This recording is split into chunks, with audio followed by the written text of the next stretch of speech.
I think the Chinese consumer is very conscious about what they're putting in their body, but not everyone's going to accept that exactly. In America, you can be in control of the guest experience 100%. And what it's taught me about the local palate, I like the most. I do not like serving white truffles because it's in the concept that you need to be spending time on research and development, on thinking, on innovating, and it's almost an oxymoron in.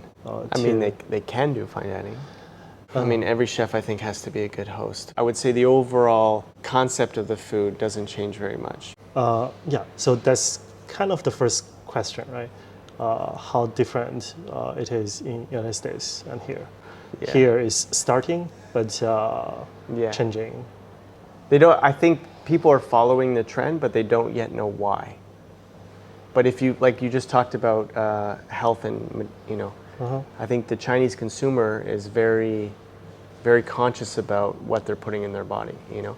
The types of allergies or restrictions are very different than in America and Canada. What type of allergies are here? It's depending on the time of the month, if they've had surgery, inflammation, time of the day, 湿气, right? Yeah. Like the wetness. So you're very conscious about these things, but we don't think about all of the chemicals or pesticides in industrial farming. But if you connect these two, you would realize it's actually something you should also be very concerned about. And we have a lot of people that won't eat raw food, including vegetables, because at a time it was just sanitary to cook everything. But now I think the minds are changing. Now if we serve a cold salad, it's acceptable to most people. Most people, but still not everyone yet. Even in this restaurant, which I think is fascinating. Okay, so one of the biggest challenges, presenting this concept to people who may not yet appreciate it. What are the other, challenges in trying to, do more of what you want to do? You mean, like, how can I do more? The challenges of trying to do more. Like, you have a vision, right? And you try to get to that vision, and you have to try to balance many things. Yeah. I mean, it's the vision is way down in the future, in the countryside somewhere. It's not in the city, but in the city, in this restaurant. Like we do have to balance, what the guests want at the end of the day. So, I can choose my menu, and this is what I think is amazing right now. And, it's different from last season, and it's a new expression, a new artistic journey. But not everyone's going to accept that exactly, Like, you always have to change, like I said, depending on the restrictions, I'm going to have to change dishes, preferences. I think, and this is also something I'm learning too, is that in America you can be in control of the guest experience 100%, and they actually love that. They don't want to have any choice. I show up and you're going to tell me what I'm going to eat, what I'm going to drink, what's going to happen, where I'm going to do, and like the Blue Hill experience, they take you around as part of this whole experience. But here, I think the Chinese consumer still wants a lot of choice. Like an a la carte menu would be more successful. And so I'm always balancing, I can't do full choice. I still have to offer supplements, options around restrictions, more choices, and we're heading in that direction to keep adding more and more choice. Is that something I want to do? No. No. But is that because of they're not used to this, a set menu, or is it because I think it's a lot of different factors. They spend a lot of money, they want to have more control. Yeah, they want a little bit more control. They're not used to giving it up, especially if you're, a boss, Successful. a lao bon, Okay. They want to have the option that only so many people can choose. yes, this is the price of the menu, but I also want to be able to buy something extra. I want Usually that. it's done through alcohol. Yeah. Alcohol is one of them, but also just Yeah, luxury products. yeah, yeah. But they offer that in other fine dining restaurant, like a white truffle. Yeah, I tasting mean we or- do that here as well. Yeah. You know. Yeah. I have another way of asking a similar but the other side of the question. So the compromise you made, which one do you think is the one you actually liked or felt necessary, and which one you hated the most? I mean, we have to compromise on local palate. Uh-huh. And what it's taught me about the local palate, I like the most because it's teaching me a different way to taste things. It's opening my mind up. It's educating me. Ah, yeah. And I think it's also taught me a lot about. I think the Chinese, I always say, has a sixth taste. Like they say, the Japanese sixth taste is umami. I think the Chinese is texture. Oh yeah. And I read about your visual texture, and Yeah. I noticed that in the food. Yes. yeah, so I think it's really opened my mind up to what texture is and how to approach texture, both flavor, visually, artistically, everything. And so that's been the biggest education coming to China for me as a chef. And I think no matter where I am in the future, that's going to come with me, and that appreciation and understanding. And then, compromise that I don't like is doing something for the guest to make them happy. That I know feed their ego. To feed their ego. That I think compromises on our philosophy. So one is serving white truffles. I do not like serving white truffles because it doesn't fit our concept of using local products. But it's something we have to do in China. If we're not doing white truffles, then we're going to lose out on a lot of money, a lot of things. So maybe AD shouldn't hear this. So Not doing. Miles not happy with doing white truffles, but found it necessary. You don't like. it doesn't fit. For me, it's our concept is about promoting Chinese products, and then white truffles is kind of just something for the rich people. And when you become just to cater to money, then you stop being like an artistic expression in my It mind. is the single element that works the most. Yeah, I mean, that's what I'm saying. I can't do it. I have to do it. Yeah. Yeah, it's necessary. Like I think it's fine, but as long as you are able to hold on to our core, right? Yeah. And I feel like at least from the dining experience yesterday, you have been quite successful of doing that. Yeah, the balance. I mean, it's not just me. Obviously, it's a lot of the understanding comes from the team, right? Like I didn't know anything when I came, and then trips that Ricky and Edward took me around China. Talking to my cooks in the kitchen, getting them to taste the food, getting their feedback. Helps me get to a certain point. Have you watched 舌尖上的中国? It's a Chinese documentary. Taste of China. Taste of China. Yeah. Yeah, Also fascinating. Very Yeah, fascinating. that's the first Chinese TV show that I feel really emphasize on the local ingredients and Yeah. local way traditional way of I think cooking. it's really well done. Yeah. And it really goes into the the Villages, back yeah. the back Countryside. Yeah. countryside. You said you chose to do fine dining because the price allows for experimentation. Yeah, I mean, usually fine dining can eat up a lot of costs that regular restaurants don't have the privilege of. Yeah. In it, simple things like just buying nice plates. Yeah. Things like this. Getting luxury products you're not limited to the products, because whether it's expensive or not, you can adjust it in your menu accordingly. And the people coming already are expecting to pay a high price, so they're not surprised. But I guess the biggest trade-off I identify is you have this vision and you want more people, do you? But I'm guessing you want more people to learn about this concept and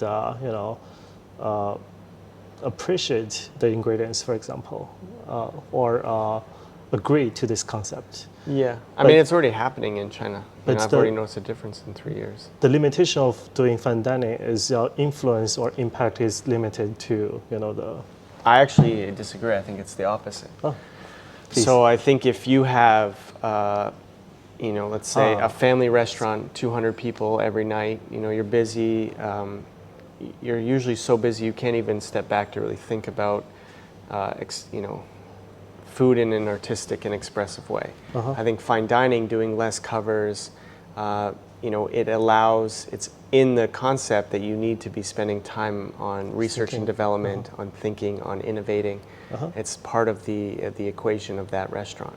And also through the success, if it is successful, then the exposure is much more known. That's true. A local restaurant that's doing 200 a night, might have its local diners coming there every night, but they're going to be a lot more repeat guests. People are traveling all around the country to come visit us because now we are exposed because we are now. And then because of that, we're doing interviews. We're being exposed right now on the concepts and the philosophies. So I think fine dining puts you at a stage that you influence more people, but maybe less people get to actually experience it. Okay. I mean, physically, but through media and stuff, they can experience it at the same. Especially in our time, on Instagram, you can check anything, anytime. Back then, you could only experience fine dining if you went there. Yep. Do you have any Instagram account? I do. Yeah, I'm not a active Instagrammer that much. I should be. People always tell me I should be more active on social media and stuff, but. Yeah, like if you like it, then sure. But even if you don't like it, maybe it's better for the, I don't know. Yeah. For the, I like a little bit of secrecy, Cool. But again, on the difference too, I think. So farm to table, the concepts of what make farm to table, which, like, if you pull it back, the sustainability philosophies, or the philosophies about sustainability. Those are not necessarily always practiced well, and it's almost an oxymoron which means kind of like two words that mean opposite things in the same sense, like jumbo shrimp. Shrimps are always small, Yeah. but jumbo shrimp, that's an oxymoron. So a sustainable fine dining is almost the same in my mind, or farm to table fine dining, in the fact that when you do fine dining, you're always picking the most perfect piece. You're wasting a lot of food. And the concept of farm to table and sustainability is to do the opposite, right? And so I think, when yes, you can be an all vegan, plant-based restaurant, which is very sustainable. But even if you work with farms and products and you really try to look at it and use up every aspect of that product and that animal, and then that's like what comes into our storytelling as well, is that, we're presenting something beautiful that looks very calculated and organized, but in reality, we're not wasting that much food, and I think that is kind of something special in itself. Okay. The other side of this question is so a lot of the concept can be better expressed in fine dining. So for Nongjiale, right, the Chinese countryside chef, they cannot do fine dining, right? Then what requirements does it take? I mean, they can do fine dining. They can, but I don't know if they're going to be successful. Right. So what? So one is the consumer. Is someone going to go in the countryside in China to visit this small place to have? Probably not. No. Probably not. Right. But in America, that's a lot of people get in their car, they go on the weekends, they go into the countryside and they, visit small, quaint restaurants. And so I think that's, something like the Michelin Guide in France.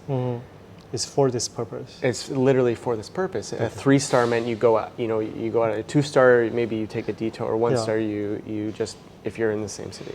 So people would say, oh, there's a 3-star, and like the culture around the Michelin, and like people actually trying to discover these restaurants in the countryside.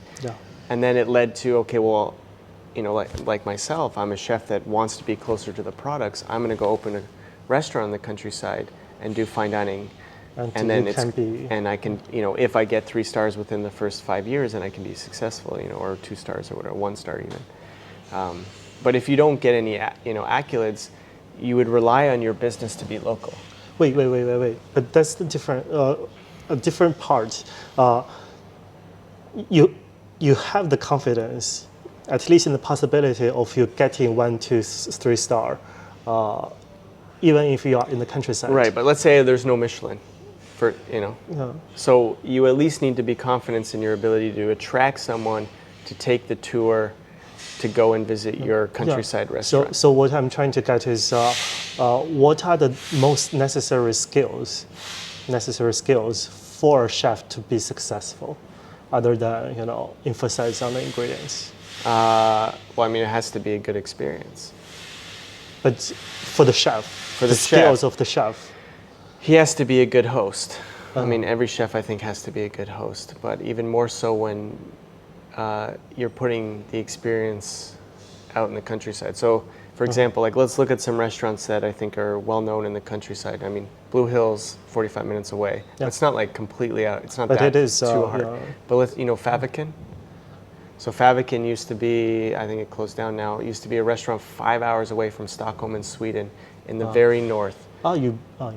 But it was still popular. Why? Because he still did a good experience, but you go there for the weekend. He has a little place you can sleep. You stay there. You eat a great breakfast. I had an example in mind, but Willow's Inn, but recently it's been criticized. Yeah. Quite a lot. But also Willow's Inn for a while too. It's a good experience. You still have to go there.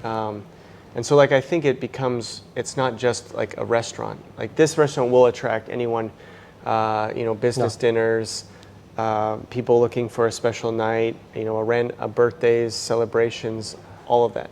But like Meadowood, all of these restaurants in the middle of, you have to just go there. It's part of a larger trip, it's part of like, okay, I heard about this restaurant. So I think in the modern time, you have to be good at marketing.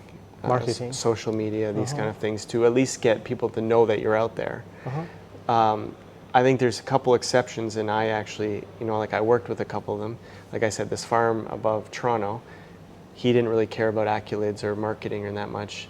He just, but he had spent some time in Toronto, so he had created his own kind of clients, and Does he innovate a lot? Does he make a lot of new dishes? I didn't see much innovation. Like he had figured. He was when I worked for him, he was already 50. So he's already at the end of his career. He had come to his innovation, and I think his innovation came more in like how he presented the experience, not in necessarily the food. And what I mean by that is like he had his contacts, he had an email list, and he would do special events using his land, like a dinner, a mobile dinner experience where you would go into the field to have one course over here for the next course, and and he would send out an email. He would do this once a month, and so of course people go and they had such a unique experience that he creates enough attention that people will go just for the regular dinner, which is just in his farmhouse. So he does special events mixed with his regular experience. But how was the food? The food is good, and it's like a 8-course tasting menu. It's very fresh. It's like all from the farm. He raises his own pigs, chickens, cattle, vegetables, all of that stuff. And people would go for different experiences, experiencing the same food, and it will still be... The food changes. Like, the dishes always change. The dishes are always changing, but I would say the overall concept of the food doesn't change very much, But, like, you look confused. Like, it's hard to explain. Like, because once you've created the style, the style stays the same. Yeah. But like maybe a few... The combination. Yeah, the combinations are slightly changed depending on the season. It's lamb with carrots, next day it's lamb with turnips, next day it's lamb with potatoes, It's lamb with a vegetable. Yeah. Maybe it's because he uses whole animals. First day it's rack, then it's slow cooked leg, then it's a sausage or terrine, So the ingredients are all kind of the same. The reason, the pairings are slightly different. yeah, the reason I look confused because I thought this is what most restaurants do. I thought they don't change the concept, they change the combination. But from your experience, it seems like a lot of restaurants, their concept is evolving Yeah. drastically over time. Depending on what stage of their career they're in, you know, sometimes they're making dramatic changes. Like if you look at Ensue from our first year to now, I think it's much different. Yeah. But Meadowood, yeah, like Meadowood, when I yeah. first started, it was very different from when I ended. But the last 3 years were very similar. Were the same. Okay. And you know, partially why I left was because I had seen the cycles of the seasons, and I had already, you know, like, oh, now we're doing a cod dish again in early spring. Okay, we're gonna probably do it with sunflowers for 2 weeks, and then we'll switch to this, you know, because we know how things are going. You become efficient, you become more perfect. Yeah. You've mastered the combinations, but the innovation stage has, you know, the majority of the innovation stage has happened. It's still happening a little bit, but it's not as much as, you know, like when you come to a new country. This is also why, you know, I came to China. It's like it's so different, so much changing, so much trying, so much innovation. You know. But also Chinese restaurants, if you notice, like the menus don't change very often. That's yeah. Like You find a signature dish and you keep with it. You know, Yeah. you can have a popular restaurant known on one dish in China. You know, and I think for me that's a very foreign concept, and it's also uncomfortable for me. Like I like change. You Me know. too. For me, I think always I have this order- saying, it's change is inevitable, but growth is optional. I think it's important that you're always trying to, you know, change and grow and become